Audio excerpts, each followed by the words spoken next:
अस्सलामुअलैकुम वरहमतुल्लाहि वबरकातुहू। Last class में हमने पढ़ा था एच टी एम एल के बेसिक स्ट्रक्चर के बारे में। अब हम पढ़ेंगे एच टी एम एल के कुछ टैग्स के बारे में कि हम उस टैग्स को किस तरह यूज़ करते हैं एच टी एम एल के अंदर।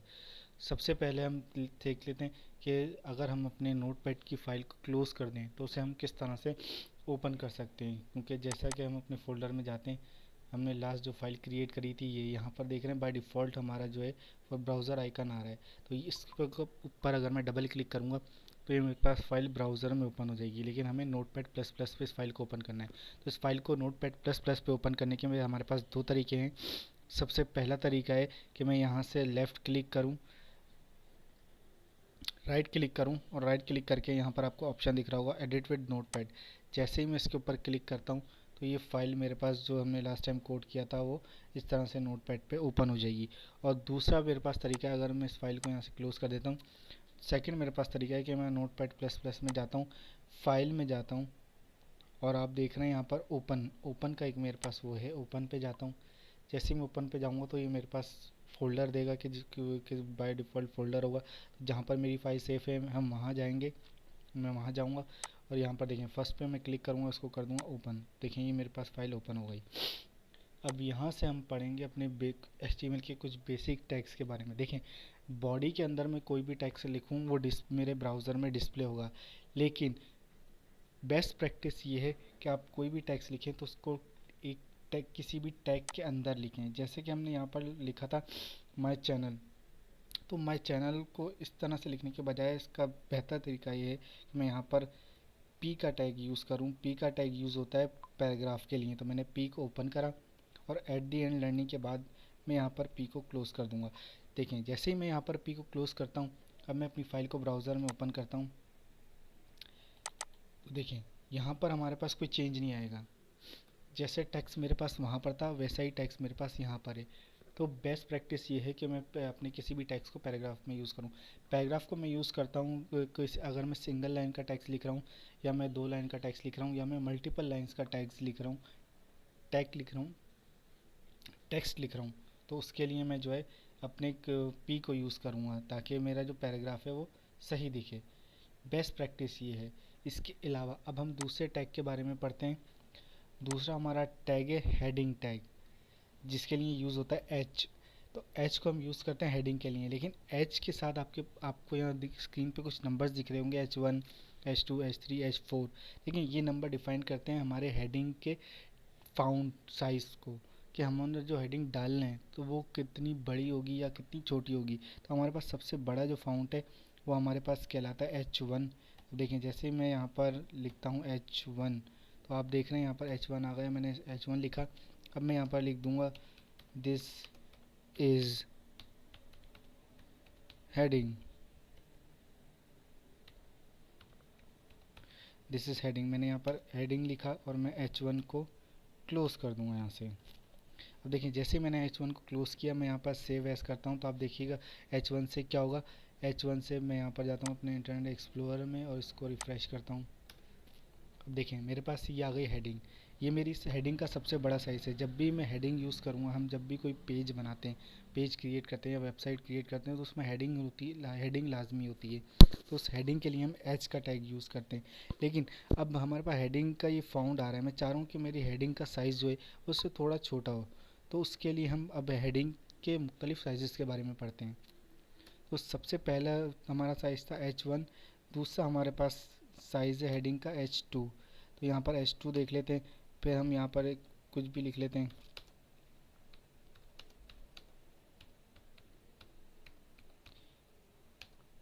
तो हमने यहाँ पर लिखा, हमने यहाँ पर H2 को कर दिया क्लोज़, यहाँ पर हमने कर दिया क्लोज़। हमने इसको सेव करा।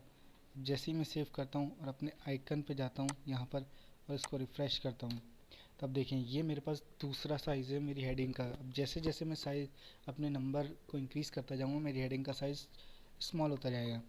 ठीक उसी तरह हम इसी को कॉपी करते हैं ताकि हम टाइम को सेव कर सकें। हमने यहाँ से इसको कॉपी करा और यहाँ पर जाकर इसको पेस्ट कर दिया। मैं यहाँ से डायरेक्टली नंबर चेंज कर देता हूँ H3, और यहाँ पर मैंने चेंज कर दिया H3 में।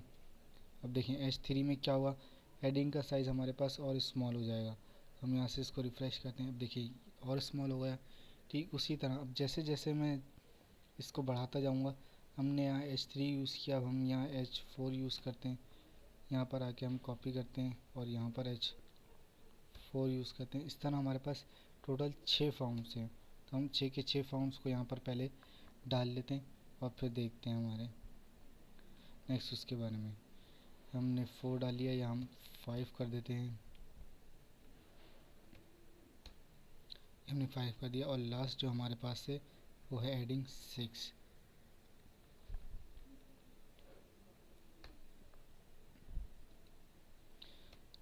ये हमारी 6 की 6 हेडिंग्स हो गई कंप्लीट। हमने इसको सेव किया। अब हम इसको देखें ब्राउज़र पे देखते हैं। मैं यहाँ पर जाता हूँ और यहाँ पर रिफ़्रेश करता हूँ। अब देखें जैसे जैसे मेरी हेडिंग का नंबर इंक्रीज़ हो रहा है, मेरी हेडिंग का साइज़ जो है वो डिक्रीज़ होता जा रहा है। ये जो मेरे पास 6 है, उसके बाद 5, 4, 3, 2 और 1, सबसे बड़ी हेडिंग हमारे पास 1 कहलाती है। अच्छा, उसके बाद हमने लास्ट टाइम पढ़ा था एट्रीब्यूट्स के बारे में, कि जो एट्रीब्यूट्स क्या होते हैं जो आपके टेक्स्ट को कंट्रोल करते हैं। तो हम यहाँ से जाके आपकी बॉडी में एक एट्रीब्यूट है बीजी कलर का। बीजी कलर रिप्रेजेंट करता है आपके बैकग्राउंड कलर को। तो हम यहाँ पर बीजी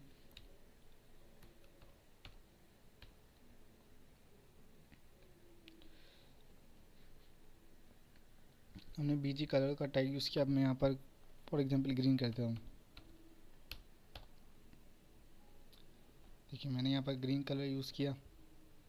मैं जाके उसको रिफ़्रेश करता हूँ, देखिए मेरे बॉडी का कलर क्या हो गया, चेंज हो गया। तो इस तरह आप बैकग्राउंड कलर को यूज़ करते हैं, जो हमारा एट्रीब्यूट है बॉडी का। नेक्स्ट हमारे पास अगर हम चाहते हैं कि हम जो है किसी चीज़ को बोल्ड करना चाहते हैं, तो बोल्ड के लिए आपके पास यूज़ होता है बी का टैग। देखिए मैं यहाँ पर बी टैग यूज़ करता हूँ और मैं यहाँ पर लिखता हूँ दिस इज़ माई चैनल, और यहाँ पर मैं बी को कर देता हूँ क्लोज़। अब देखें इससे होगा क्या। मैंने जैसे ही यहाँ पर बी को ओपन करके बी को क्लोज़ किया और मैं अब रिफ़्रेश करता हूँ,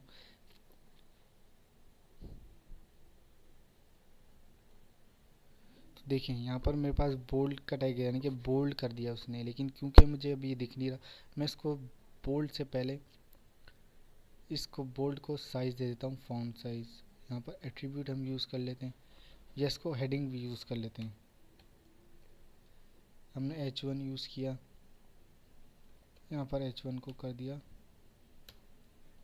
क्लोज़। हमने यहाँ पर 2 टैग्स यूज़ किए। अच्छा, अब आपने देखा मैंने यहाँ पर 2 टैग यूज़ किए। तो अगर हम एक H1 मैंने हेडिंग का टैग यूज़ किया, फिर हेडिंग के अंदर मैंने बोल्ड का टैग यूज़ किया, तो जब हम एक साथ 2 या 3 टैग्स को यूज़ करते हैं, यानी कि एक टैग के अंदर दूसरा टैग, दूसरे टैग के अंदर तीसरा टैग, तो इसे हम बोलते हैं नेस्टेड टैग या नेस्टेड लिस्ट। ये आपके पास कहलाता है नेस्टेड टैग। या हम आगे जो है और मज़ीद पढ़ेंगे लिस्ट के बारे में, तो वहाँ पर आपके पास कहलाती है नेस्टेड लिस्ट। तो ये हमने नेस्टेड टैग यूज़ किए हैं, H1 के अंदर बी को नेस्ट किया है। सेकंड है हमारे पास, अगर हमें इटैलिक यूज़ करना है, तो इटैलिक के लिए यूज़ होता है आई। मैं यहाँ पर जाता हूँ और यहाँ पर आई यूज़ करता हूँ, और आप देखेंगे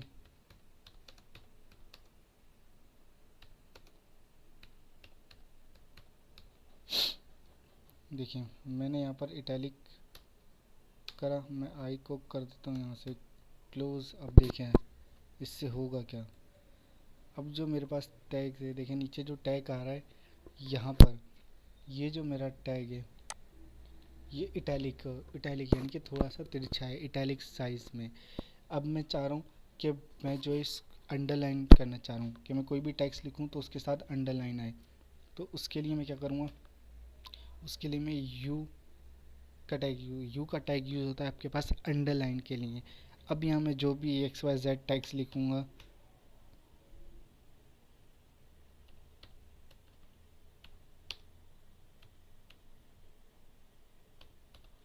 मैंने यहाँ पर फॉर एग्जांपल कोई भी टेक्स्ट लिख दिया। अब मैं यू को कर देता हूँ क्लोज। देखें जब भी हमें कोई टैग ओपन करेंगे तो उसे लाजमी क्लोज करेंगे पेयर टैग को।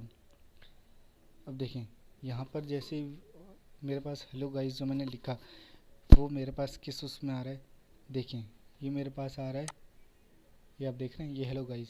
तो यहाँ पर इसके नीचे आपको लाइन दिख रही होगी, तो देखिए ये लाइन दिख रही है। तो इस तरह हम यूज़ करते हैं इटैलिक को। हम इसको नेस्टेड भी यूज़ कर सकते हैं, जैसे हमारी हेडिंग है, हम हेडिंग को अंडरलाइन करने के लिए भी यूज़ कर सकते हैं। जैसे मैं यहाँ पर यूज़ कर लेता हूँ यू को, और इसको बी से पहले, जिस टैग को जहाँ ओपन करेंगे वहीं उसको हमें क्लोज़ करना है। अगर हमने बी के बाद यूज़ बी से पहले ओपन करा है तो हम बी से पहले ही उसको क्लोज़ करेंगे। तो यहाँ पर आप देख रहे हैं कि मैंने हेडिंग के साथ, अब देखें हेडिंग आप ये देख रहे हैं, हमारे पास पहले हेडिंग बोल्ड थी, अभी यहाँ पर अंडरलाइन भी हो गई। तो इस तरह से हम मल्टीपल टेक्स्ट को एक साथ भी यूज़ कर सकते हैं। अच्छा, उसके बाद आपके पास एक यूज़ होता है, अगर मैं चाह रहा हूँ कि मेरी हेडिंग में एक टैब का स्पेस आए, यानी कि जो हम टैब से स्पेस कैरी करते हैं, एक टैब का स्पेस आए, तो उस एक टैब के स्पेस के लिए हम यूज़ करते हैं यहाँ पर, एक टैब के स्पेस के लिए हमारे पास जो होता है ब्लॉक कोड। ब्लॉक कोड से क्या होगा, आप हमारे पास एक टैब का स्पेस आ जाएगा। ये आप देख रहे हैं, मैं यहाँ ब्लॉक कोड पे जाता हूँ और इसको ओके कर देता हूँ। तो यहाँ पर मैं फॉर एग्जांपल कोई भी टेक्स्ट लिख देता हूँ।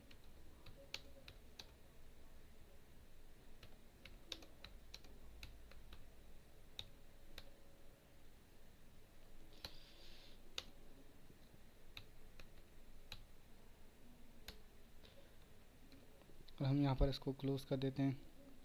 इससे पहले हमने स्लैश नहीं लगाया, हम स्लैश लगा देते हैं। हमने इसको सेव कर लिया।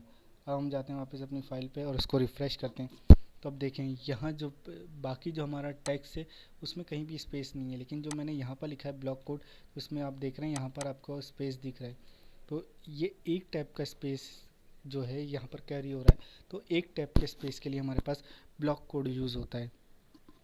तो फ़िलहाल हम अभी तक अपनी क्लास को यहीं तक रखते हैं। इसके अलावा और भी बहुत सारे टैग्स हैं जिनको हम नेक्स्ट क्लास में देखेंगे। तो फ़िलहाल के लिए जो है हम क्लास को ओवर करते हैं।